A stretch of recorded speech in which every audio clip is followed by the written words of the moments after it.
Yan mga idol, pangat na salmon mga idol. At ayan ang dessert pa natin. Ayan, i-flex ko lang mga idol yung mga recipes natin. At ayan, syempre mura ang sibuyas. Isang buriki yan, galing ng Nueva Ecija mga idol. At ayan, maraming kamatis, mas masarap at malasa mga idol. Ayan mga idol, isalansa na natin yung sariwang salmon mga idol. Ayan, talaga na mga ang lalaki niya mga idol, promise.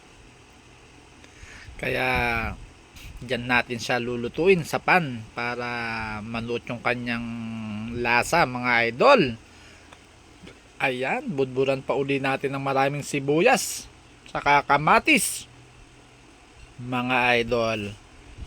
Ayan, panalo yan sa araw na to mga idol. Puro mga isda muna tayo ngayon. At ayan, konting rock salt para mabalance. At ayan, isa lang na natin mga idol. Panalong panalo yan. Subukan nyo mga idol at talagang hindi nyo pagsisihan.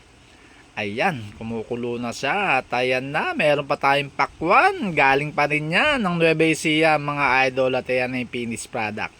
Kain po tayo. Bye bye!